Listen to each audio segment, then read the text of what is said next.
correctly with the correct amount. D20 Radio, where gamers roll. www.d20radio.com.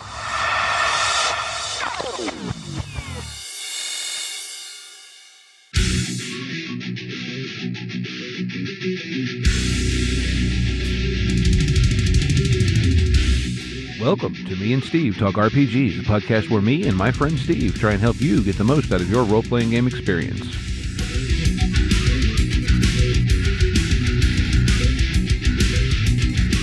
Hey folks, welcome back to Me and Steve Talk RPGs. I'm Steve. There's a Steve over there. Hi, Steve. And there's a special someone waiting in the wings, but we'll get to that in a minute. Before that, I'm going to take a minute and talk about another podcast here on the D20 Radio Network, that being The Story Told. Yes, I love Story Told podcast. Yeah, it's very good. Logan, Griffin, and Kim are the hosts over there, and they're kind of I think they self-describe as an RPG variety podcast.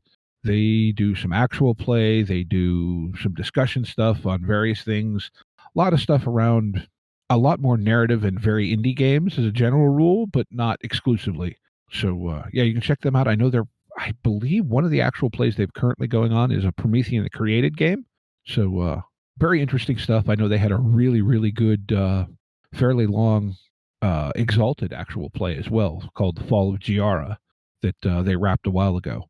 But, yeah, you can check them out. There'll be a link in the show notes if you want to go look up that podcast. Again, it's called The Story Told.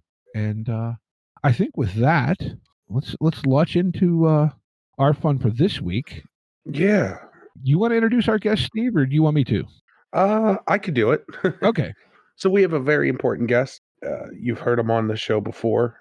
Been a little bit. Oh, he hasn't been on the show. I thought he was. Nope.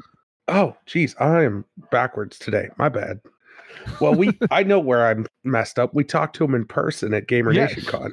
That's where I'm messed up. So we had a conversation with this guest, just not recorded in any way. Precisely.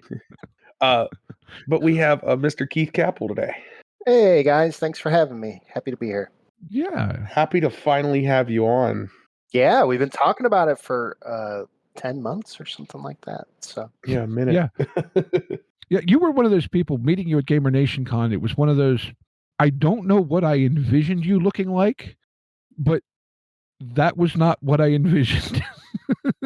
I'm large among my people, I would say, among the game writing developers. They're usually a tiny, like 5, 7 and below people. But for whatever reason, the Star Wars and Genesys crew, a lot of us are just over 6 foot, over 250 pounds, big. Because Sam's not a tiny no, Sam's not a small guy either. Yeah, we're a bunch of big bodies working on these big books. So.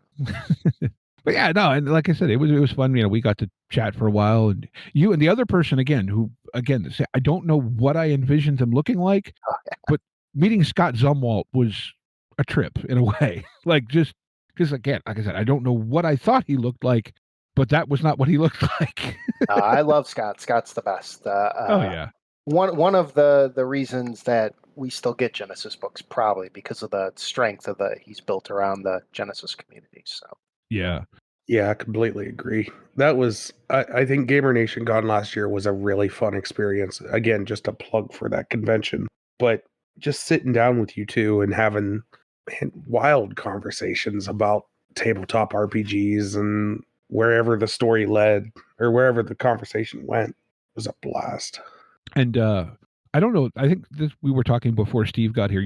You're coming again this year, correct, Keith? Yeah, I'll be there. It's my favorite convention of the year. I don't miss it for anything. It would be, there would have to be war, famine, something horrible. One of the horsemen of the apocalypse would have to stop me from making it down to the Dallas-Fort Worth area for that one. Because I just have such a good time.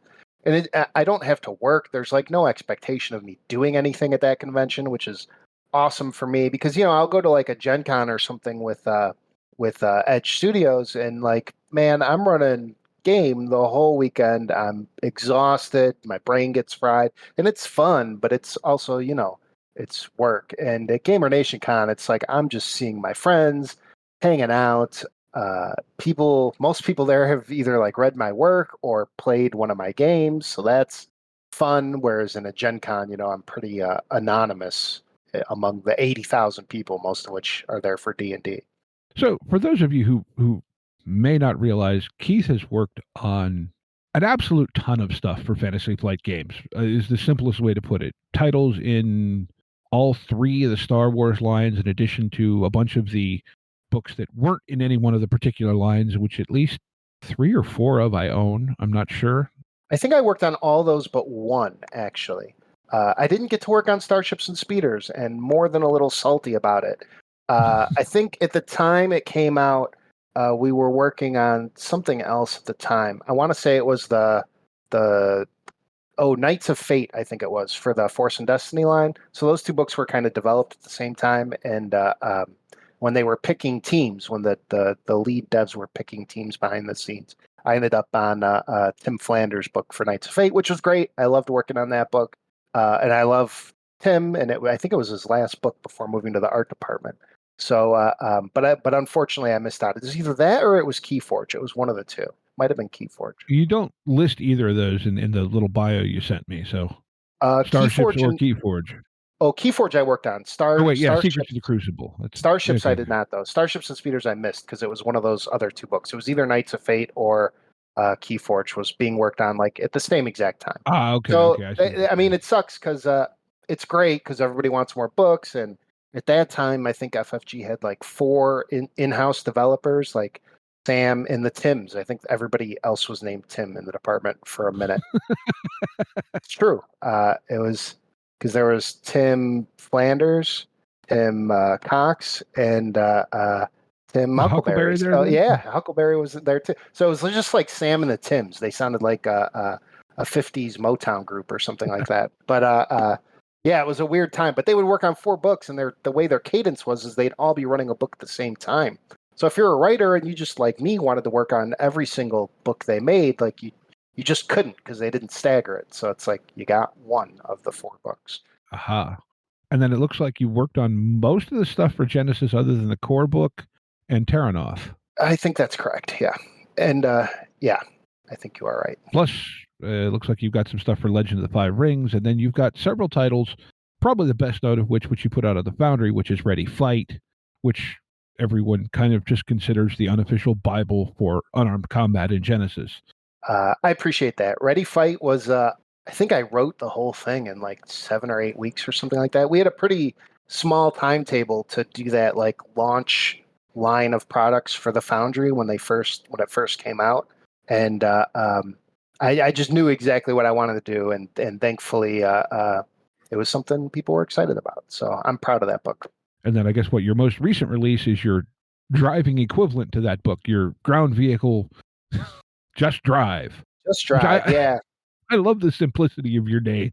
Oh, thanks. Yeah, everything gets an exclamation point, and I try to keep it to like 2 words. Yeah, Just Drive is great. I did that because the vehicle rules, I found that I didn't use them very often, and that was because they intimidated me as seeming different. So Just Drive was me doing a little bit of professional development and forcing myself to stare the beast in the eye, that is the vehicle rules, and learn them and expand on them where I felt was necessary. Okay. Yeah, I've got a couple ideas that would have been or would be extremely useful for, and I haven't gotten a chance to read it yet. But it is in the pile, which is unfortunately extremely tall. I can only imagine. Just Drive is also enormous. It's like, I don't know how many pages, but it's like twice the size of Ready Fight, almost, something like that. So it's like a full 200-page release type of thing. It's a lot. Okay, I didn't realize it was quite that big. Okay. It's enormous, yeah. All righty. Well, I don't know what all we're going to talk about today, but I had thought, one of the things that you have been pretty passionate about in other interviews I've heard with you is obviously writing RPG stuff. And so, like, how did you get into freelancing? I know, GM Chris has told me, he first met you when you were, quote, just a fan. That's true. I've known Chris Witt and Dave Velagas for, oh my gosh, I don't even know how many years before I started getting work I first met them, but me and my good buddy Ryan Brooks, who also did a fair bit of writing on the Star Wars RPG line. We were both fans. We developed a website called Fandom Comics where we did Star Wars fan comic books, and then we started filling it out with like some fan fiction and some fan RPG material. And we did this thing for like the D20 and the Saga era stuff called the Clone Wars Fan Sourcebook, and we did that from like 2005 until probably 2012. So for like that 7-year period, we were promoting it where, you know, anyone who would let me promote that, hey, there's free Star Wars RPG / comic book / fiction content on my website. We were promoting it, forums all over the place. And, you know, obviously Order 66 podcast was one of the big places where we could promote it. And, you know, they liked what we were doing. So we were lucky enough that they mentioned it a few times on air. And so, yeah, I've known them for a long, long time. And then while we were doing the Fandom Comics site, I started meeting some of the people who worked in the industry, notably Sterling Hershey, who we all know and love, who worked on like every iteration of the Star Wars RPG so far. So I was a fan of his, and I was going to like the Star Wars Celebration conventions, and I would keep running into Sterling Hershey like wherever I went. I would turn around, and there he was. And this is like, you know, there's tens of thousands of people at this thing, and I swear I wasn't stalking him. But we kept showing up at like the same, there would be like a writing panel taught by Troy Denning or someone like that. And of course, we'd both be there because it aligned with our interests. So I kept bumping into him. I had introduced myself. He's very gracious. And, you know, we became friends after 3 conventions of that happening. So he had already been like, he already had the network and knew that the Star Wars license for the RPG was coming to FFG. And he knew about it, and he knew they were doing an open call. And one of the times I was talking to him, he's like, hey, you and Ryan, my friend working on the site, you guys should apply for this open call because that's where the Star Wars license is going to be, and I know you guys want to be on it. So I said, that's awesome. And me and Ryan spent, I don't know, a week and a half, like refining our submissions, trading, grading them like 35 times each. You know, just back and forth, like maybe there shouldn't be an is there, or, you know, whatever. Like real nitpicky kind of stuff, trying to make them as good as we could. And I did a Rancor monster in the style of, I think it was like Warhammer Fantasy Edition, which was not a game we had ever played or known. So I did a Rancor monster in that, and he did like the Nexu Beast from episode 2. And those were our submissions. We sent them in.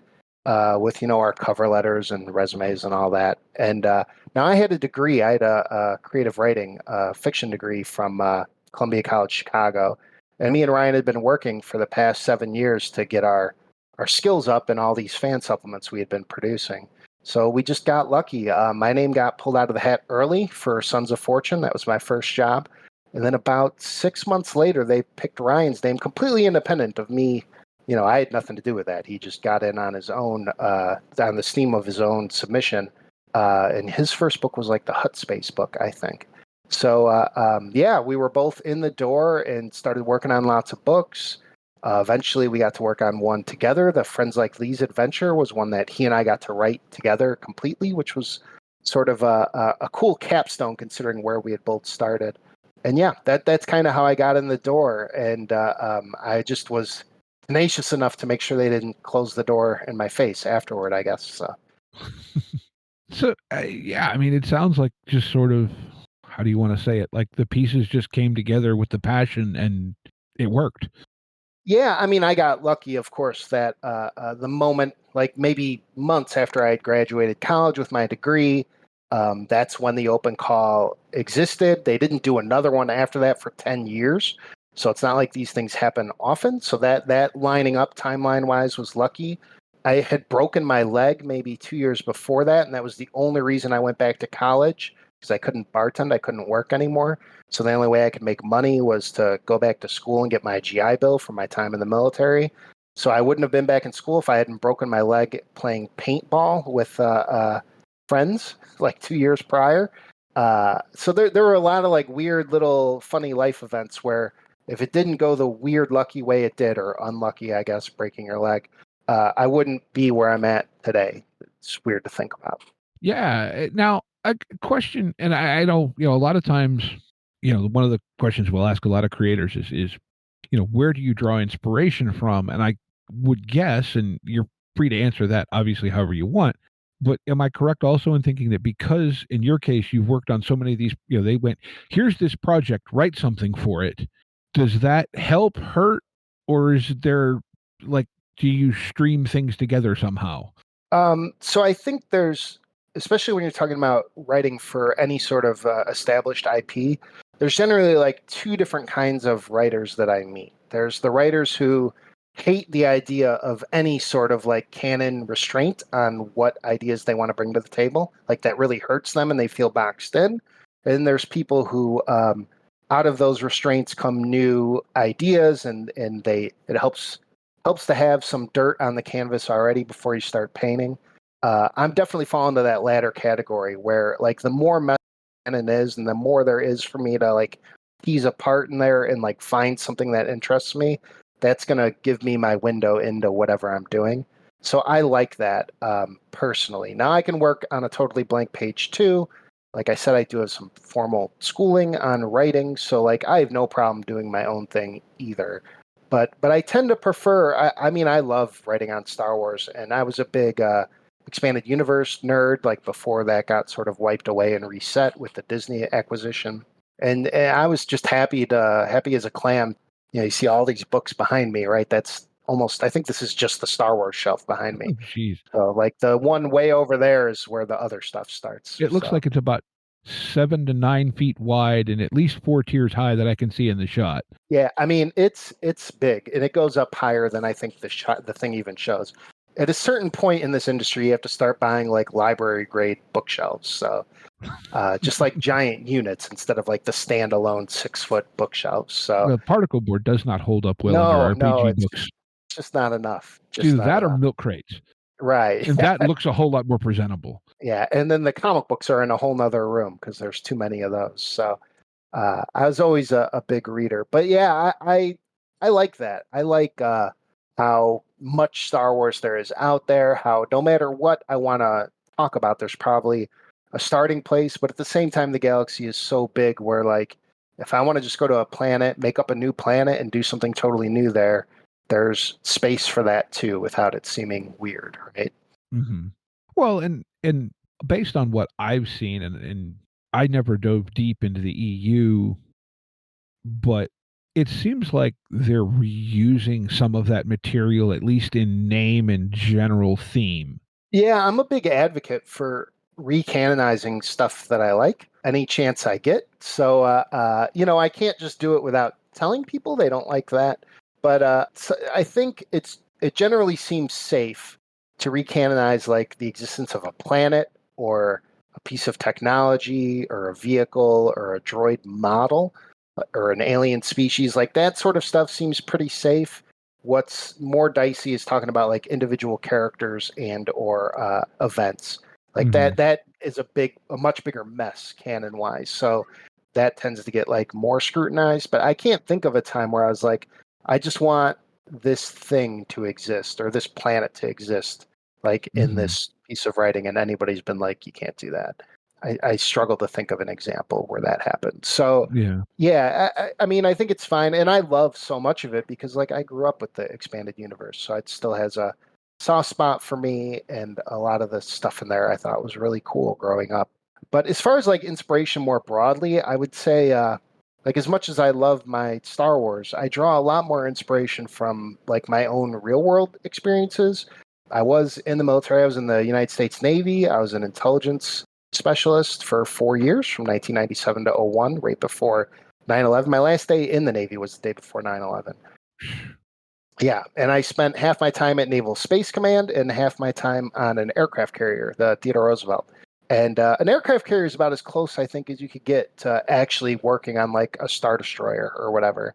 Like it's a giant thing full of 5,000 people out in the middle of the ocean. So I think some of those experiences allow me to bring like a certain amount of being able to imagine what it's like that other people have to just make up or compare to a movie that they saw or whatever. Yeah, well, I would imagine, just in that context, you've got the corridors and the limited space. Right. But then still, I would assuming, and I've never been on an aircraft carrier, but I would assume the underdeck hangar bays are bleeping huge. Yeah, they're enormous. The entire aircraft carrier itself, it's a quarter mile long. It's like if you took the Empire State Building and laid it down, on Fifth Avenue or whatever. They're just bigger than your brain thinks things are supposed to be.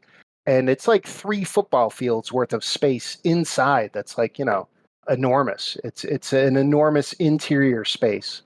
The only thing bigger is like a single inside space that I've seen that wasn't like a stadium is NASA has that shuttle assembly building. It's, you see it in movies all the time. It's real. Looks like a block, just a big giant rectangular block just set in the middle of nowhere. And that whole building is open inside, and it's also incredibly enormous. It's so tall for having like nothing in the middle. And I got to go in there because when I worked at Naval Space Command, we got to go on, we got to tour NASA.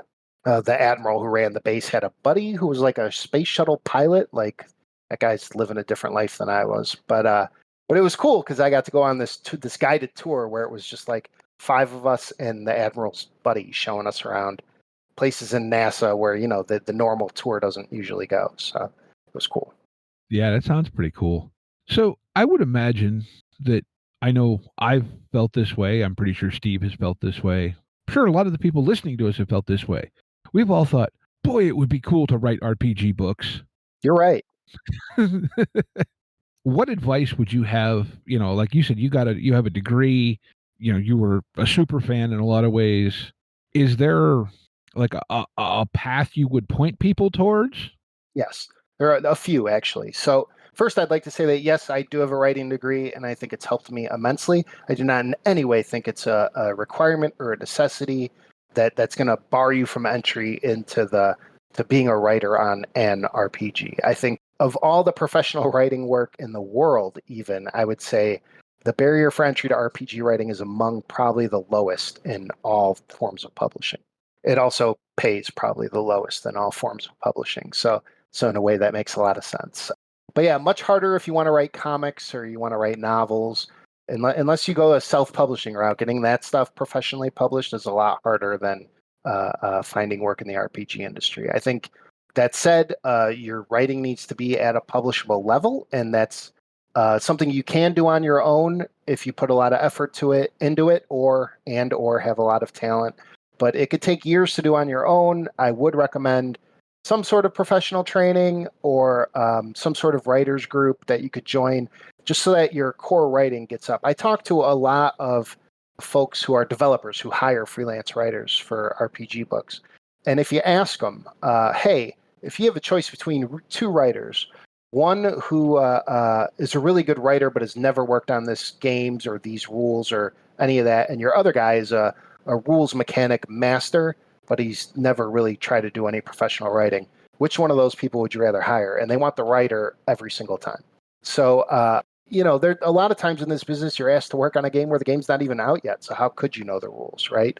So the mechanical knowledge is certainly a help, and it's a good thing to have. But being able to write is infinitely more important, mostly because one of those editors, when they get your work in, they could fix a bad statistics block in seconds. It doesn't take long. But if you wrote a really bad paragraph or page, like that takes hours to fix. So the writing skills, I think, are the one thing that people overlook the most when they talk about like, hey, I want to do this, because most of those people tend to be real interested in mechanics, but less interested in like repeating English class or whatever. So I would say that's the number one thing as far as like getting your skills ready for it. The second thing is you have to start networking, which is a social activity that most of us in this industry are not the most comfortable in the world at doing, right? Like some of us struggle, not all of us, just some of us. Unfortunately, a lot of those someones are introverted writers that would love to work in the industry. But yeah, you have to start doing that work now, and it's because it takes time. I knew Sterling and had no like, ooh, I'm going to know this guy so I could get work. I was a fan and became friends with him, and 2-3 years later, an opportunity fell in my lap because of that. And how cool is it for me to get to work on books with him now? But before I get too off path there, so you want to network with the people whose work you like now, the people who do the hiring for the books, the people who work on the books. go be friends with them on social media, go comment in their posts. You can drop them a DM and ask them, polite questions that aren't, will you please help me find work? Like, is the second thing you say to them. But, develop a network of contacts, people who know you're interested in writing and know you're looking for work, but who you're not asking for that. And if you build that network, when your skills are ready to get the work, you'll have some opportunities. You'll at least hear about the open calls when they happen, or you'll hear about, hey, this new studio's opening up, and you should email somebody over there and let them know you're interested, especially if it's like an IP or a rule system that you're also a fan of. That does seem to help. So those would be my two biggest pieces of advice: is get your writing skills up and start developing your network of professionals in this industry. One way to do both at the same time is to join my Adventure Writing Academy, where we focus on sort of helping you get your skills up and meet a bunch of people in the industry. So I was going to ask, and you kind of led to this in a way. I've always felt like RPG books are this kind of weird thing where they're part fiction, part cookbook, part something else, part stat manual. And so, like, I would guess, like you said, I believe you said you had your degree in creative writing. I would imagine there were a lot of skills that you learned in that helped you, but there were a lot of other skills that you had to develop either on your own or through other means that also apply to this. And I do actually, in the context where you were saying, like getting working on supplements, I would imagine, like you said, the stats part they can fix easy enough. They're looking for stuff like that. Are they, like, for creatures? Are they looking more for concepts? No, it's going to depend. Publisher by publisher, who's looking for what, how they divide up the work. It's going to change with each person that's running a book. My experience has mostly been with FFG Edge under Sam Gregor Stewart, and there they expect you to be able to do everything as far as writing. However, you're not expected to come up with ideas for a book. Other places, though, the only way to get work is to pitch the concept for a book, and if they like it, then you'll write that book. That's a thing at some places still. So it really does vary quite a bit, and being able to pitch a good book is not the same skill as being able to write a good book. So that's like an extra challenge in my view, and a lot of extra work you're doing before you are getting paid for it, right? Like putting together a good book pitch is like a job in of itself, and you kind of only get paid if they pick it. So I don't support that method of freelance hiring myself. But basically, like if I get a job for FFG, I'll get an email that says, hey, Keith, we're doing a book about X. Do you want to work on it? Yes or no? Please circle and send the note back in class. So, I'll say yes, of course. Then they'll send me a contract that really spells out, we want you to do, 8,000 words in this section and another 7,000 words in this section. We need it done by such and such a date. And here's a couple other dates for like turning in an outline, turning in a rough draft, that sort of thing. And if I sign up for it, then I'm in. And I have to write everything that's happening on those pages I was assigned, whether it's rules, whether it's setting info, whether it's stat blocks, whatever it might be. It's usually not things that are hardcore mechanical stuff like character choice stuff like talents or careers, that sort of thing. Mm-hmm. They tend to do those in-house where they can test them before they even go to the play testers. At least that's been the case at FFG Edge. I'm sure it's not the case everywhere. So yeah, it's going to vary a lot. And you kind of have to, I know Sam likes to test people and just see what they can do and get a sense of what their range is and make them try working on all sorts of sections until they find what they're best at, or, where they need work or whatever. So lately, it seems I get the adversary section in every book I work on lately, but which I don't mind. It's fine. But that requires coming up with like a lot of abilities and doing a lot of short writing, which is like, there's some sections of books where you get to write like 4,000 words in a row. That's one thing. Like I did Disciples of Harmony was a Star Wars book. And I think my direction was 8,000 words, write about mentors and Star Wars and do what you want. And I got to break it up however I wanted. And that was real easy. That writes really fast. It's like highway driving because Once you get going, you could just go until you run out of stuff to talk about. Whereas writing adversaries is a lot more like city driving, where it's just start, stop, because each individual monster or character or whatever only gets like 100, 150 words of text about it. And you have to, those are hard to craft. The shorter something is, generally, the harder it is to write, which is why titles are usually the hardest thing to think of. The longer something is, the more room you have to hide bad stuff, I guess, and just wander until you find the point. So longer stuff tends to be easier to write. Weirdly, it's a little counterintuitive that way. Yeah, I get it though. Like it's you don't have to be as concise, and you can kind of get that stream of thought out. Right. I can write 1,000 words way quicker than I could find the 3 perfect words for that or whatever. Right. So. Mm-hmm. Well, and you can also hide, like, in a sense of, you can use frilly language to hide not great themes. And I don't mean not great themes as in like inappropriate. I mean not great themes as in like simple themes. I'm a big fan of Isaac Asimov, but I'll be the first to admit that Asimov uses a lot of frilly language to describe what is effectively a room or a robot, or, you know what I mean? Like, Sure. No, you could put lipstick on a pig if need be, which is what exactly. And that's with the length, like you were saying, short writing. No hiding. It can be challenging. Yeah. Well, you get to dress it up effectively. You know, you can expound on it rather than having to be simple and elegant in a way, I guess is, yeah, I don't know.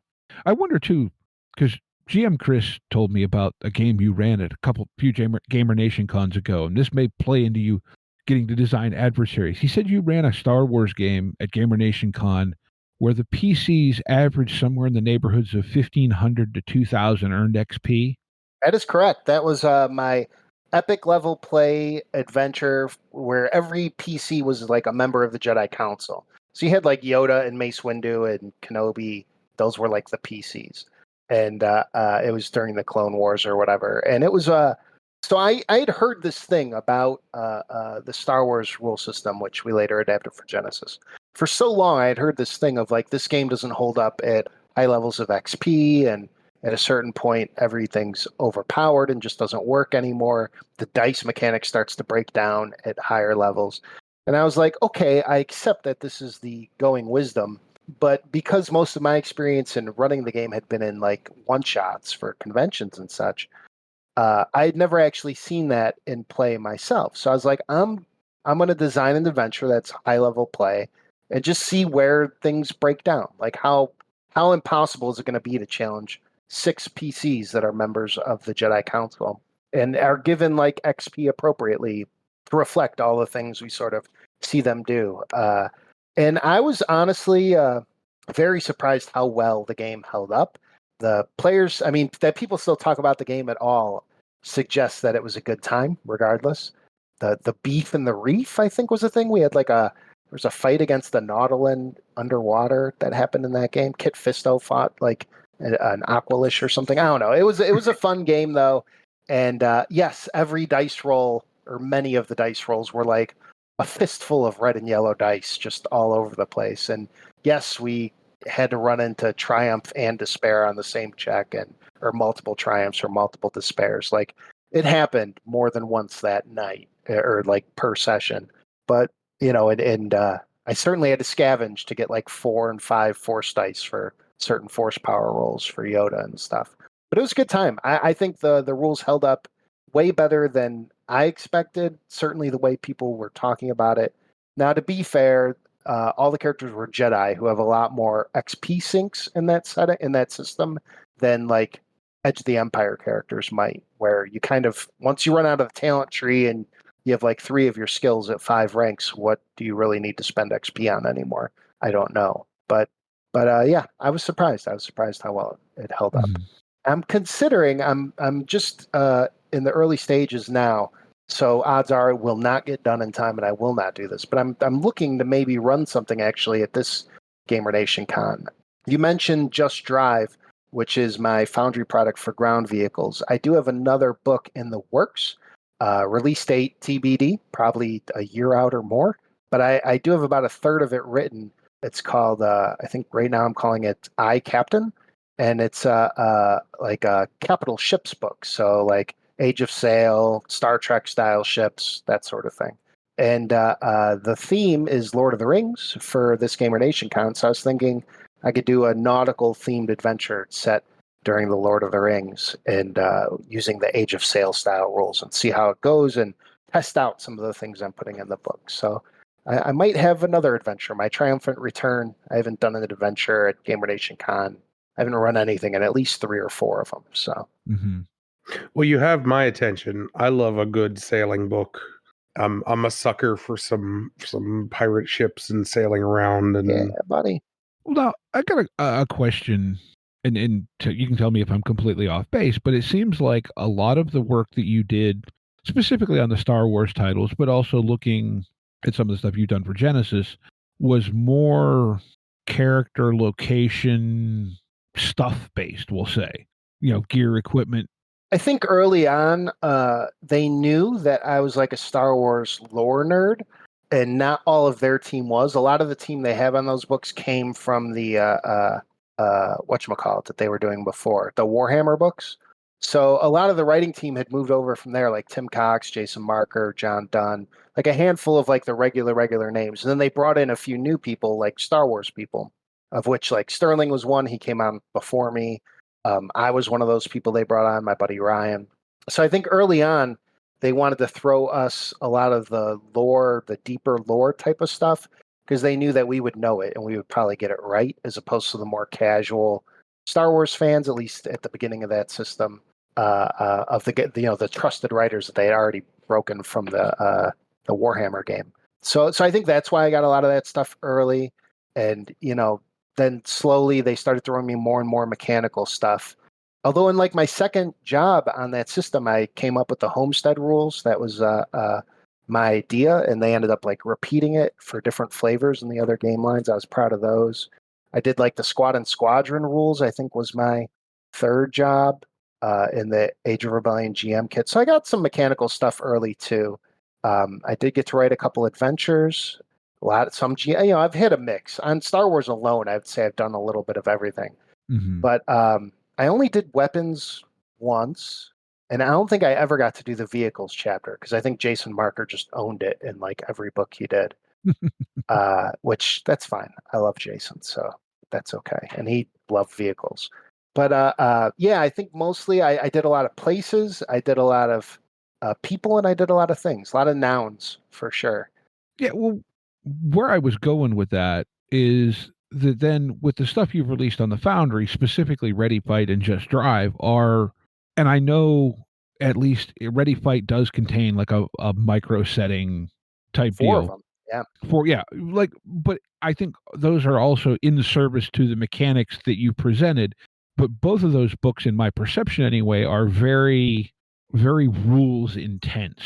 I agree. And I was just curious how that juxtaposition happened, or was this kind of an outgrowth of, okay, I've done all this other work for it, I've learned the rules, now I'm going to play with them? Sure. I think you're right and you're wrong. Like I said, I've certainly done a lot of rules development stuff for both Star Wars and Genesys in the past. Like on EPG, Expanded Player's Guide for Genesys, I did like the vehicle rules and those adversary creation rules and stuff. So I've gotten to play with a lot of that stuff. But for Ready Fight and Just Drive specifically, I think the Foundry in general for me is a chance to be like, what do I want to do that isn't really publishable, like for FFG and Edge?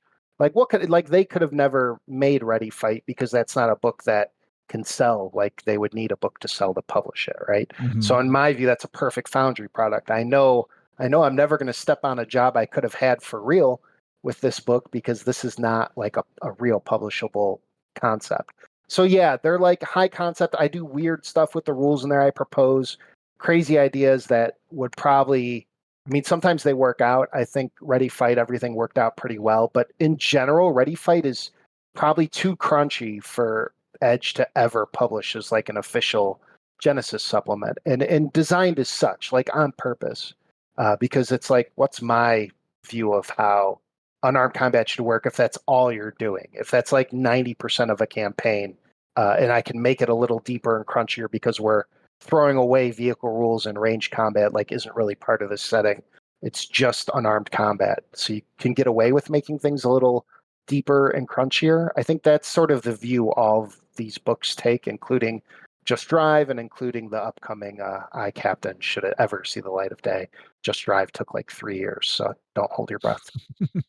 But yeah, I think that's it. And I try to have fun with the mechanics. Like if I'm not having a good time and being entertained when I'm writing it, then it's just never going to get written because I already don't have enough time to do Foundry products, let alone do a Foundry product that feels like a chore. So those tend to just be like, I have this fun idea. It'll never work for real, but it could work for the Foundry. So let's give it a try.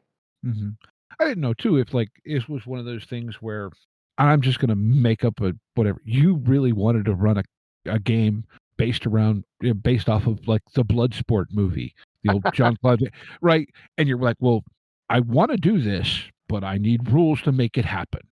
To add depth to it, right? Because if you want to, you can get away with it for like an encounter right now in Genesys, I think, with just like all the rules as they are, where it's like, hey, we're going to do the tavern brawl, and it's just everybody's making unarmed attack, right? And maybe the occasional skill, but mostly just we're spamming unarmed attack everywhere. But that could work for an encounter. It can't work for like a campaign. I would argue it can't even work for like an entire adventure. So yeah, I like, and I'm a big fan. Me and my dad, who actually passed somewhere in the middle between me starting writing that book and that book coming out, he passed. And me and him used to go to like the UFC fights together. We were big mixed martial arts fans, fight fans, and studied a lot, as intense sports fans tend to do. So we were, I had a buddy who had fought in the UFC, who I'd seen fight Mike Lulo. So I was pretty informed about this sort of like mixed martial arts community and how that works in a sport sense. So I felt like I had the vocabulary and the understanding of at least how the sport views the like real world mechanics of how all that fits together, and that I could translate it to Genesys, which was a system I knew really well, as long as that's all we were doing, right? So that book came out of me really quick and easy. And yeah, it was something that I was into at the time. It just, it struck me like, 'cause to me, that's where I sometimes go, I want to do this thing. And for me, my solution is usually go find a game that does that. Sure. Yeah. Does whatever that thing is. And then I'll learn that game enough to do the thing. And I was just wondering if for you, it was almost like a reverse of that process where you're like, well, I know this game. I'll make the rules to do the thing. Right. I will say it's real easy for me to just make up rules for Genesys because I'm not precious about it. When you're a fan of a system, I think, and you're looking at the outside looking in, there's this tendency among some fans, not all fans, but a lot of fans tend to look at, rules as written, raw, as chiseled in stone, and if you're playing D&D and haven't seen a +3 bonus somewhere, that's because +3 bonuses shouldn't exist. It's 1, 2, then 5, then 10, or whatever. Like there's these weird rules that people make in their head that I don't know how real they are. And in Genesys, like I could tell you when I'm making something, like I don't think about any of that. I just think, how would this work right, and what would be cool, and I just go for it and lean on the very excellent playtesters and early readers for Foundry products, or Sam and playtesters and editors and a bunch of other people for official stuff. But I kind of approach both the same way. Like when I get tasked with doing like an adversaries chapter where it's like you're doing 80 NPCs or something like that, like I try to make up like a special ability, just one for like every single adversary, something interesting that's like uniquely theirs. That I feel like if you're a player or a GM and you buy one of these books and you open it up and the adversary is just like a line of characteristics, a couple skills, and 2 pieces of equipment, you'll be like, I didn't need to buy a book for that. You know what I mean? Like I could have picked a characteristic array and some equipment and some skills. Like that's not enough, or even a talent or 2. But if there's a special ability in there, you feel like, oh, there's something genuinely new mechanically that I can latch onto and say, this is exciting me as a GM. I want to get this on the table and see how my players respond to it.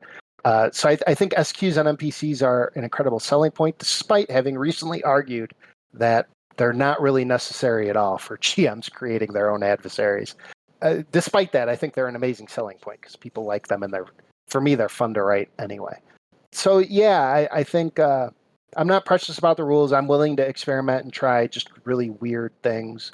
Like I think in Twilight Imperium, there's an NPC in there called like Helpless Bystander or something like that, and it has an ability that forces a player, like if they fail a check or they succeed at a check, something like that, the player like has to go check on the bystander to make sure they're okay, which is just like a weird thing it's like a weird attack for an NPC to have, right? So I like doing strange sort of things with NPCs, or trying to make the Genesys rules do something people haven't seen before on every job. I can tell you, as somebody who's like read a couple of your books, I appreciate that, because there's only so many times I can see the same rules over and over again. And adding some new flavor, adding some new, oh, well, this does this, or adding, like you said, that really wild adversary. I appreciate that stuff because it adds some new life and longevity to a system that is feeling a little long in the tooth. Sure. I appreciate that. Thanks. Yeah, I definitely, I think more of my effort goes to that when it comes to anything mechanical than like making sure something's right or correct or whatever. Because I know there's a giant, I'm fortunate when you're writing on the official stuff, especially there's a huge safety net there to catch you on the mechanics if you're like objectively wrong about something. And Sam's there to be like, Keith, that's too far. Should I actually ever go too far? But they reel back far less than I ever expect them to. Like sometimes I'll write something being like, I know this is going to get cut, and I'm just going to do it anyway because it seems interesting, and then it ends up in the book. I'm like, oh, I didn't think they'd publish that. But I think it's more about me being in that headspace of feeling free to just do whatever I want to do or want to try without like self-censoring myself before it even gets out the door, right? But isn't that a lot of like, I feel that in my bones, and I feel like I've had that conversation with friends that are writers of like, stop trying to self-censor yourself. Like, Right. Just let you be you, let you do the thing that you do, and if it fits, it fits and it'll go perfectly. And if it doesn't, somebody will come to you and be like, hey man, this didn't fit. Right. Yeah, I think the other half of that battle is being able to take the feedback when you get it, which Being able to whole separate issue. But like you're right, you're 100% right in that authors have a tendency to outsmart themselves, writers in general, where they're like they think they know the audience will or won't like something before they've even committed it all to paper, and that's just too soon to kneecap your best ideas. So. Well, is it fair to say that to a certain point, there's a reason they pay editors, just don't turn in something sloppy? Right. Well, right. The prose should be as tight as you can make it, the copy. And obviously when it comes to mechanical stuff, you shouldn't just loosely write the idea of the rule. You should make an attempt to formally write whatever the rule is in rules language as tight and concise and correct as you can. Now, what I'm talking about is the mechanical content of the rule, like what it's actually doing. Those I tend to be as wild and crazy as I can imagine, within at least the context of what makes sense to that particular job I happen to be on, right? That's the whole point of this hobby. Is it not? Is it not the Right, whole point of this hobby? The whole point of this hobby is to be as wild and as crazy as you can within content. Yeah, I'm with you 100%. Well, yeah, I've said that. The difference for me between tabletop RPGs and computer RPGs is that in a tabletop RPG, as long as I can think about it, I can try it. Sure, yeah. That's true. No, it's supposed to be the Willy Wonka's land of pure imagination or whatever, right? Well, and I think Star Wars, you having worked on it so much, right? Star Wars is a very fantastical, spectacular, over-the-top setting. And weird. Like they always try to add something weird into Star Wars. There's a lot of strange stuff, right? Like the cantina, of course, to us seems it's a trope at this point. It's a staple. But at the time, it was like almost a joke to walk in and see this like motley bar of like people from Cheers or whatever, but they're all like weird aliens, or the musical performers in Jabba's palace or whatever. Like those were very strange things at the time, even though they're considered, tropey standards now. So I think, yeah, you can't be afraid, especially with something like Star Wars, where it gives you permission to have things as weird as like space whales now. And of course, there's a certain segment of fans that every new weird thing that gets added is the thing that's too far and ruins it. But like, they've been adding weird things all along. You were just used to the old weird things, like savage, primitive teddy bear cannibals or whatever. Like, that's a weird thing from Return of the Jedi. That's a weird choice to make, but it works because it's built on 30 other weird choices.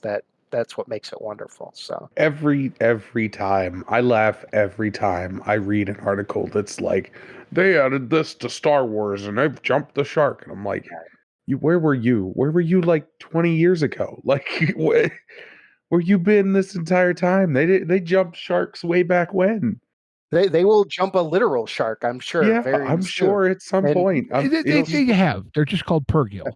They Yeah. look more like humpback whales. Space whales, man, the space whales. I love how they brought them back in Ahsoka too. They were amazing in Ahsoka. They were great in the Rebels Ugh. cartoon too.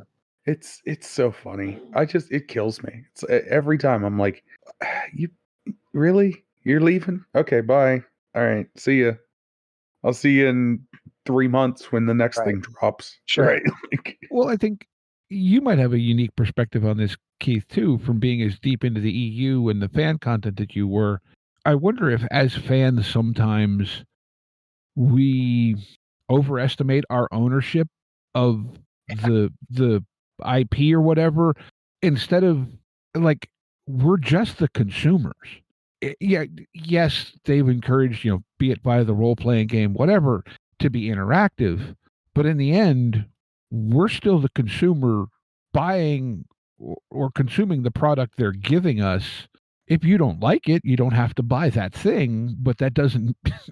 Sure. Yeah, there's a fan entitlement problem throughout all of sci-fi and fantasy, I would say. A little bit of one, but that's okay. I try to take it just from the concept of like, the fans are passionate and they all have in their head an idea of how things should go and what they're interested in seeing. And that doesn't always line up with how Lucasfilm sees their IP, which is first and foremost as an IP for children, which I think those of us 40 and up fans, it's hard to stomach. Hey, what do you mean Star Wars isn't only aimed directly at me? I've been here since day one. But that's the reason why Star Wars also endures, is that it's constantly capturing a new generation of young fans, and there is some content that's a little more older fan appropriate. Especially now, you start to see content aimed at different age groups, right? Like, The Mandalorian season 1 is not aimed at the same group that the Clone Wars season 1 was aimed at necessarily, right? The same age demographics anyway. So yeah, I think that's just part of it. I will say, when you get to write on an IP that you're also a fan of, it's humbling real quick when you have an idea of how you think things should go, and it turns out that Lucasfilm or your own editor has a different idea, and you have to remind yourself that you're a professional and you're here to service their vision as a freelancer, not necessarily impose your own. So that was a hard lesson I had to learn on the very first job, I think. I kind of suggested an idea to Sam. I think he was like, no, let's not do that. And I made my case for it, and he's like, okay, I hear you, but still no. And then I think I tried to make my case a third time. He's like, well, you could do it my way, or I could find someone who will. And I was like, okay, I guess that's that lesson learned importantly. So yeah, it's humbling quick, and you get, I think, for me anyway, I developed, I think, a much healthier relationship with my fandoms, having had that behind the scenes experience of how many people and how many competing visions there are, and how many layers a lot of this stuff has to go through, and just how hard it is to get even just an RPG book out the door, let alone a movie or a TV show or something like that, where I'm sure all these things I'm talking about are exacerbated times a million. So, that anything gets made at some level, especially these things that take 100, 200, 300 thousands of people, when you're talking about the movies, to execute. That anything even gets out the door and released at all is a miracle, and that anything's ever been good, doubly so. So, well, I don't know. I'm happy with most of what Dave Filoni does, so I'm good there. Sure. But yeah, we had that conversation a while ago that we just think they should just hand Star Wars to Dave Filoni and let him run for a while. I mean, in some regards, they have. At least he has a corner of things to do, Yeah. kind of what he wants to do with it seems from the outside. But yeah, I think Dave Filoni he's where a lot of he is who a lot of the fans are, and he's also super talented and creative, and he delivers on the experience that a lot of fans over, let's say, 25 want. So yeah, he's popular for good reason because he's really good at what he does on top of those other qualities. Hey, But Steve. we'll see. Yeah. Because this will mean a lot to you and not a lot to you, Keith. I'm sorry. Okay. Did you know that Dave Filoni's from Mount Lebanon? No. He went to Edinburgh up in Erie. I didn't know that. I Googled. He's semi-local to us. Yeah. I know he's a big Pittsburgh Steelers guy, right? No, Penguins. Is it? It's is he a Pensman? It's Savaggio Press is like the Darth Maul's brother or whatever, and he's like gold and black. Yeah. Specifically because those were the sports team's colors that. Well, that could be actually, ironically, our three major, well, quote unquote, the Pirates are technically major league. All three of our major league sports teams in Pittsburgh have the same colors. I'm not sure if he's a football guy or a hockey guy, but it's one or the other. He's a Penguins fan. You were right. You know who else actually was from Mount Lebanon, and this could explain her showing up in Rebels and Bad Batch, whatever, is Ming-Na Wen. Oh, okay. That might explain some of that. She's great. That character is great. I loved her in Agents of S.H.I.E.L.D. too. Oh, sure. The cavalry. I'm going to try and send you this image. Okay. Sorry. Go ahead. Keep talking. Now you've distracted me. I don't remember what I was thinking. This happens Dave a lot, by the way. But okay. But I think some of that is Dave, in a sense, is that fan that's above 25. Right. You know what I mean? Like, or at least that's my perception. I've never met him. I've never anything, but. I got to meet him, I think, twice, both at Star Wars Celebration. And I have a picture somewhere of me with Dave Filoni, handing him a Fandom Comics t-shirt, if you could believe it. But yeah, it was like season 1 of Rebels or of Clone Wars hadn't even come out yet is when I met him.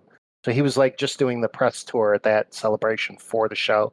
He came to one of the after parties I'd sort of weaseled my way into for maybe it was the Force.net or it was, I don't think it was a 501st party. But yeah, so I got to meet him and hang out with him for like maybe 2 or 3 minutes tops. Like, not like he'd remember me or anything, but for me it was a big deal, especially now as we've seen him continue to rise. But I just posted it in our Green Room channel that's right above the one we're recording in.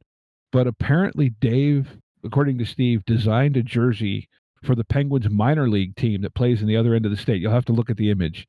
See, my fear is I'm going to click this and I'll never find my way back here. But no, it won't kick you out of voice. That makes perfect sense. That makes perfect sense. I kind of want it. Like, I want to know where I can order one.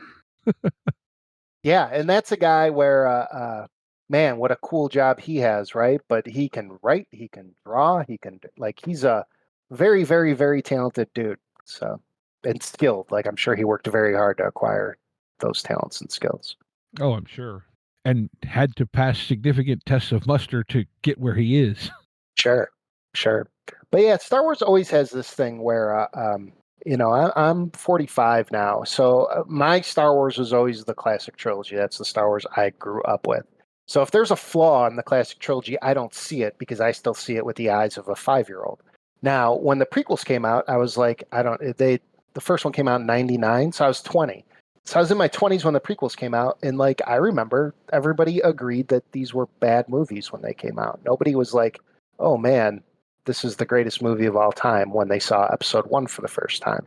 Doesn't mean I didn't see it 50 times. Doesn't mean it doesn't, hasn't grown on me over time. But fans in general were upset about the prequels when they were new. I think the Clone Wars show did a great job of rehabbing some of the prequels' lesser qualities and highlighting its best qualities, which were amazing design for all the ships and the armor and the clones. There's the locations. There's a lot of cool stuff to like about the prequels outside of the movies, I guess. But then, you get far enough away from it, and now this sequel trilogy comes out, and everybody universally agreed that those were terrible. And I'm sure in 10 or 15 years, those will be rehabbed too, and they'll get looked at through the same rose-colored glasses that we currently view the prequel trilogy. Well, I will say from my perspective, Clone Wars gave me an Anakin that made Revenge of the Sith much more logical. Yeah, I don't think you're alone in that. I think, like I said, it rehabbed a lot of or retconned, if you want to say instead, a lot of the Clone Wars movies to help build that bridge between 2 and 3, where it feels like we skipped the meat of the problem or conflict or whatever. Mm-hmm. And I get, from a budget, et cetera, standpoint, how many seasons of Clone Wars did they make? How much, no. In the end, I think it was like 7, but like, when did they cut it off? It was like season 5 or something, right? And then I think we got 6 and 7 were like after it was canceled and they had moved on to Rebels. Mm-hmm. Yeah, it was, I think you're right, but it had been canceled. I want to say it had been canceled twice. I want to say I they don't think it canceled came back. I think like it was canceled at 5 and then like a season released years later after it was canceled. And it was never like what it was. back and we're doing multiple more seasons. It was just, here's a special, like the unreleased Clone Wars episodes or whatever that they refinished. And then they came back years later and did a season 7. And then now it's once again, I think it's something like that. I could be off, but I'm sure somebody will correct me. But that's one thing you can rely on the Star Wars audience to do, is correct you if you're wrong. I think the most scary job I ever had for FFG was the Clone Wars books, which were also my favorite books to work on. But I had that section where I had to do the stats for like Obi-Wan or whatever. And the whole time I'm doing those stats, like the whole, 20 minutes I spent doing them, I was like, I just know that somebody's going to complain about these being, wrong. Because it's impossible to do those characters real justice in a stat block and then still have that stat block actually be usable at a table in any way, shape, or form. Because like Anakin uses probably every talent in every book we've ever done at some point in a cartoon, movie, or whatever. And obviously you can't build a stat block that gives him every single force power in the game and every single talent in the game, unless you cheat it and say like master of everything and this character can use any talent in any book. Like, unless that's the rule, like you can't, these characters aren't buildable that way. So, those are kind of thankless tasks when you have to like construct the like central figure, main character type characters of anything, because it's just impossible. And then there's the balance, right? Where he's like, at my table, we one-shotted the Darth Vader NPC. It's like, yeah, but you have 3,000 XP on every single Jedi character at your table, and then you went 6-on-1 against Vader, which is not something we see happen in the movies either. So, yeah, some of those are, the Star Wars audience will let you know when they're unhappy with you, for sure. Well, I think, too, though, there's the context of it. And you mentioned this when you were talking about, like, Ready, Fight, and I'm assuming Just Drive to a point, right? There are rules designed for when this is the focus, and there are rules for when we just need a little bit of this. Mm-hmm. And I'm sure that plays in to an extent when you're doing, like you said, like adversaries and stuff like that. So I think you're right. And my philosophy now, when I run Genesys, I don't even want a pre-generated adversary now anymore. I've moved to just like, I don't need that. I'll tell you when he's injured or dead or whatever.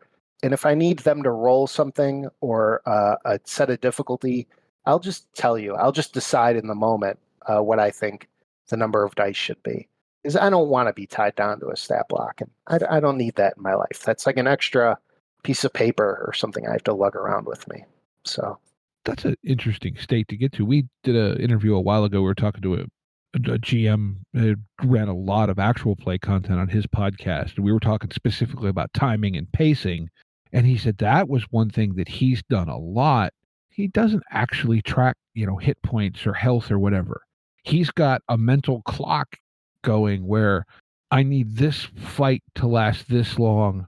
At this point in my time bracket, I need this to happen, whether the players are there or they just see it happen in the distance. And it sounds like you're kind of at that same stage. A little. I think where we might differ is it sounds like, and I could be putting words in your mouth and you could be putting words in their mouth, I don't know. But it sounds like they're imposing a clock on the players, whereas I think my instinct is to try to react to the vibe of where the table's at. If this fight's been going on for what feels like too long, we're going to get through it a little bit quicker all of a sudden. And, vice versa. If it's like, if it feels like this fight's about to end too soon, then I'll do something to make it last a little bit longer. And I think people confuse when it comes to like game design and running the game. They're two very different things. I think when you're running the game, your goal is to give players a good experience. It's not necessarily to make sure all the maths out equally versus every other session of this game that's ever happened. I don't think that's that important, at least to me. I'm sure for some players in some games it's a must, but I think I look at Genesys and Star Wars specifically is very much on the storytelling side of what an RPG game can be. And therefore, to me, the most important part of running it is that we're having a good time and telling a good story. And whether that means I'm just deciding how big dice pools are in the moment, at least from the GM side of things, then that's what it means. And I don't mind fudging the rules. I think Genesys is one of those systems where, like, if you understand the core central system mechanic of gather up dice, make a check, cancel the symbols, and narrate the result, as long as you're doing that, I think you're still playing Genesys. And anything within that, I think you're good. Fair. It sounds to me like you're both handling the same issues, just from a different angle. Yeah, that's what it feels like to me too.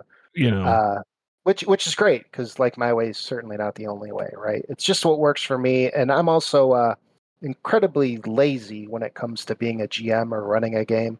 I don't want to prepare something for 8 hours before I run a game.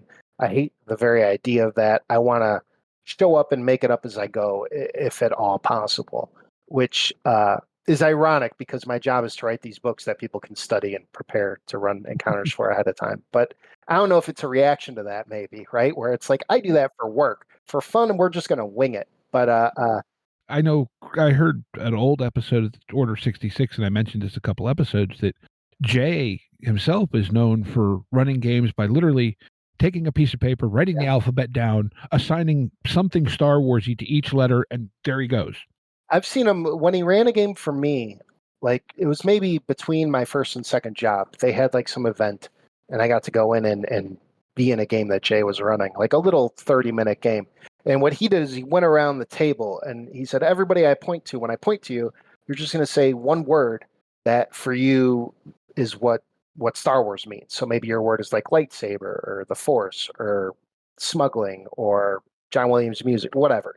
Whatever you say that is the thing that means Star Wars to you. And he would take these like 5-6 words and he'd make up something just, completely improvised 100% in the moment on the spot for, again, it's 30 minutes. So it's like an encounter with a little bit of set dressing before and after. But I'm sure he runs entire 4-hour games like that too. I love Jay. I still talk to him all the time. He is usually, and has been, I think 4 or 5 times now, he's the final guest speaker that we bring in at Adventure Writing Academy, the little online school I run. He does a 4-hour seminar on game design for our final class. So I get to see Jay at least once a year, it feels like, still, and learn from him. I still learn something new in that seminar, even after seeing it like 6 times now. So yeah, he's real smart, real just naturally gifted and creative, and but also has studied games and game design and plays just every game that comes out. So his sort of database for what games can do and how they can work and what they could be is infinitely larger than mine and most people that I know. Like if we went to Dallas Games Marathon where Gamer Nation was and brought Jay Little around, I'm willing to bet that over half of just the board games on that incredibly insane extended board game shelf, I'm going to guess he's played over half, like, and could tell you something about it, right? When we had him on a couple years ago, I forget, he told us his RPG library, like in physical, Yeah, it's nuts. Was like multiple thousands of games. He just had a flood too. I think he lost some stuff, unfortunately, but which is a shame, but it's what happens. Yeah, but he said, a lot of them, he says, no, I'm never going to get to play them. He said, but I read them, he said, because so many times there's that one little nugget of something in this game Yeah. that I can use, as an inspiration or whatever to do something else. Yeah. Yeah, and he's just really good at making connections that way, and being able to take influences and translate them to something completely different. Where like, if he said, "Oh yeah, that thing that I did that was influenced by this," you'd be like, "How are those two things related?" But he'll be able to explain like how he got there. You know what I mean? Mm-hmm. He's just interesting. I could talk to him for forever, and never get bored. Yeah. All right. Well, I was going to say we're at give or take normal time for us. So you've mentioned this Adventure Writers Academy you do. You want to talk a little bit about that? Anything else you want to have, shout out for yourself, website, anything like that, social Sure. media? So the Adventure Writing Academy is a year-long writing program that I helped set up and run. I have a good friend of mine who's a professional teacher. She teaches the classes. I come in and usually take the class with you, time permitting. And we also usually, I think for 8 of the 10 standard class sessions that you get with the program, we bring in a guest student, which is another writer, editor, somebody in the writing industry that's published and has worked. They take the class with us as well. It's usually their first time having an Adventure Writing Academy experience, so they're kind of learning with you. And so you get 10 regular classes, and then you get that aforementioned J Little seminar class. So it's 11 classes. I think right now we charge you $100 a month for a year, but we're probably going to raise the prices before the next one because we haven't raised prices since we launched in like 2017 or whatever.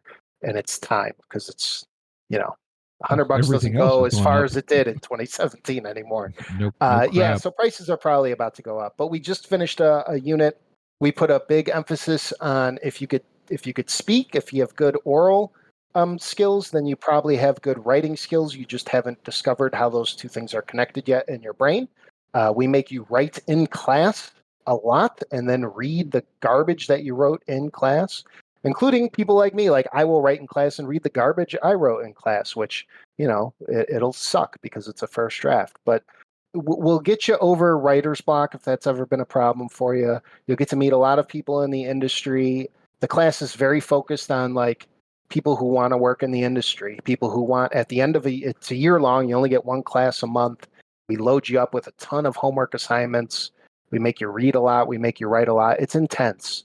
Like you need to make it a priority if you want to get the most out of it. But I want to say like a third, I think a third or just over a third of the people who've finished our class have gone on to find work.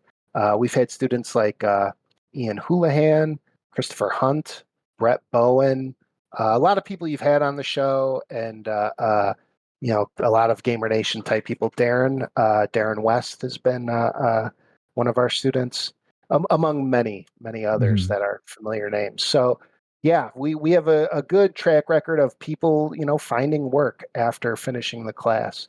I think you got to meet a few of the current students at last Gamer Nation Con. We had a good showing at Gamer Nation Con. Mm-hmm. So yeah, that's the class. You could find it at adventurewritingacademy.com, and you could check it out for yourself, or just contact me directly and tell me you'd like to register. We're in an open registration period right now, which is informal, and just we wait till we get about 8 people interested in the class, and then we start setting dates and all that stuff. So yeah, that's that. And then as you said, I also have Just Drive is my most recent product. Along with my most recent professional product was the Twilight Imperium book, I think, which is just under a year old. I need some new stuff to come out. But yeah, both of those things, check them out, pick them up. And I think that's all I have for myself. I don't maintain a personal website anymore. Fair enough. Yeah, very awesome. We'll put links to all that down in the show notes for anyone that wants to go look for that. All right. Well, with that, let's go ahead and move into Game of the Week. Woohoo! Game of the Week! Game of the Week! Game of the Week! All right. So, I kind of explained this to Keith. Would you like one of us to go first so you kind of get a feel for our format of how we do this? Okay. Yeah, sure. Go for it. Yeah. All right. So you want to go first? Or do you want me to, Steve? I can go first. Mine's easy. All right. Let me get my pen.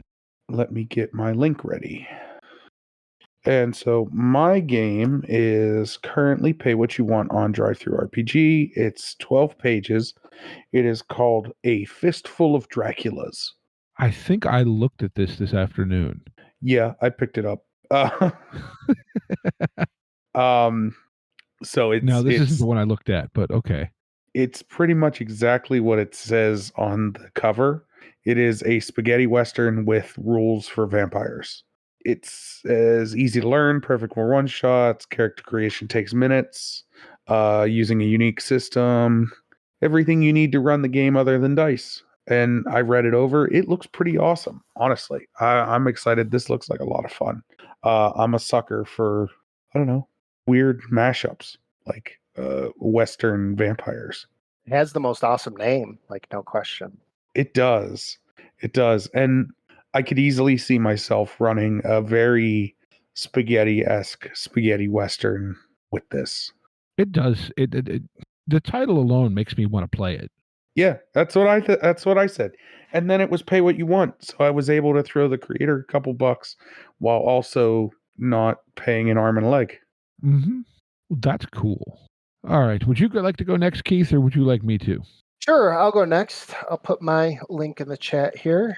So mine is a Kickstarter project called Wizard Van, which is being done by a friend of mine, a guy who I worked with a couple times on the Star Wars RPG, named James Michael Spahn. This Kickstarter just went live on February 6th, and it's over in like a week. So it's a real short one, but it's the role-playing zine where Rock Never Dies, and it has art of a sweet van with a wizard on it, as you would expect.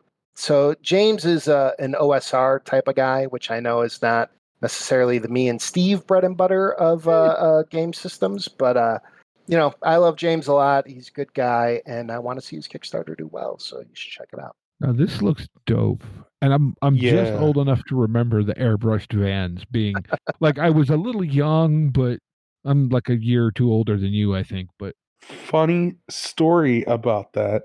I had to run to the hardware store to pick up a couple things earlier, and I passed a fantastic airbrush van. It was newer than it should have been because it was like a 90s Ford, what do they call those? Econoline vans. Oh, okay. But it had a wonderful wizard painting on the side of it. And I was like, that thing, they know what's up. That's great. These type of things, though, like this again, this feels like it's, OSR is its own thing, right? And it's not what I want to play all the time, but like this kind of feels like it has that vibe similar to like Toxic Lords in a way, where it's just kind of crazy, over the top. Like this is like halfway between that and Heavy Metal Wizard Sorcerers. For sure. Yeah. And this actually isn't an OSR product itself. It's a rules light thing. So it'll be a lot of like one-page games and stuff like that, I think. But it's cheap. It's $5 for digital, $10 for hard copy, or physical and digital together, I guess. Bundled is 10. Oh, So cool. A good price point, a really cool aesthetic, and it'll probably be a lot of fun and worth your couple of bucks. Oh yeah, no, this looks. I may have to pick this up. I've been being a good boy and not spending a ton of money on Kickstarter lately, but I may have to pick this up. All right, so I found one. So Keith, you won't necessarily know this, but Steve knows, and most of our listeners know, I'm a big Delta Green fan. Right. Mm-hmm. So I found a game that is basically Delta Green meets Delta Force. Ooh. It's called Task Force Raven. It is a setting supplement, whatever you want to call it, for Savage Worlds. These are like, it's like checking all of your boxes, man. It is, right? You were like, oh, I'm gonna read Savage Worlds, and you're also this huge Delta Green fan, and then you're also a sucker for like Delta Force and those 80s action movie. This ticks all the boxes. Right? Doesn't it? I feel like this might as well just have your name on the cover, and like all it needs to add is like some, awesome, Opeth or something. Like you need to open the drive-through page and just get yelled at by some thrash happening. like, yeah, like there's a line down the listing. It says vampires in Iraq, giants in Afghanistan, Jinn in Yemen, and Red Mercury. Like, this is pulp action Delta Green in Savage Worlds, which I think would be spectacular for that. I think what this will do more so than what Delta Green does, like Delta Green, and correct me if I'm wrong here, but Delta Green feels a lot like the interpersonal horrors of seeing things that shouldn't be seen while also dealing with things that shouldn't be seen. This feels like that's another day at the office as you shoot Bigfoot in the head with a desert eagle. Right. Right. This is, you're right. Delta Green is in a lot of ways a personal horror game. You know, it to me, the core of the game, especially in campaign form, is about the degradation of the agent due to all the crap they go through. This is Duke Nukem, Yeah. We're here to kick ass and chew bubblegum, and we're all out of bubblegum, but there's a Shoggoth. Sure. Oh, I think this looks great. I'm so excited to see you put this on a table. I really hope you do at some point. Yeah, it's already on my wish list now. They've got a whole bunch of options for print on demand and PDF. PDF alone will set you back $10. The rest of the stuff, varying prices as you go up. Soft cover, hardcover, standard premium, blah blah blah. But yeah, it's called the Rune Forge is the name of the creative collective. 175 pages. Too. Yeah, it like I said, I like you said, Steve, it just ticks way too many boxes for me. Great art and design on what you could see of this. Yeah. Yeah. So I have found something that I'm probably going to have to buy me very shortly. And yet another excuse to learn Savage Worlds. No, I know. As if there wasn't enough excuses. The Savage Rifts box set that's been sitting behind me for a year and a half. And I had the PDF. Rifts is the old Rifts, one of the first games I ever played. The first game I ever ran. Yeah. Oh, wow. It was actually, that was kind of the setting that hooked me into RPGs. And I didn't understand why no one that I knew that had the books wanted to run it. And I didn't know enough at the time to know why no one would run it. So I'm like, I'll run it. And I ran like a 2.5-year campaign in college. Oh, wow. Me and my buddies played a lot, but we were like, I don't know, like 12 when that came out, 13, something like that, which is like, it's the ultimate setting for 13-year-olds. But we had no idea how those rules worked. And we came to find out later it wasn't just us, thankfully. But look, I have said on the show before, and I'll say it again, there's only one person who has ever run a Palladium game completely rules as written. That is Kevin Symbieta. Everyone else is still trying to find where that damn rule is in whatever book it's in. I think you're correct. Well, with all that said, we want to thank you so much for coming on, Mr. Kappel, talking to us. Very excited to see you at Gamer Nation Con this year and all of that fun stuff. As always, links to everything mentioned are in the show notes. If you guys are listening to us, you can find us on Discord, Patreon. If you can't support us on Patreon, don't want to come join the Discord, at the very least, leave us a review. Leave us some stars, leave us a review. It helps get our podcast out to other people. But as always, we want to remind everyone to be kind to one another and get out there and play some RPGs. Yep. Take care, y'all. Intro and outro music by the band 12 Noon. You can email us at meandsteverpg@gmail.com. You can find us on Twitter and RPGs. Find us on Facebook at Me and Steve RPG Podcast. On Discord at Me and Steve RPGs. And as always, all of these links are in the show notes. Thank you, and be kind to one another.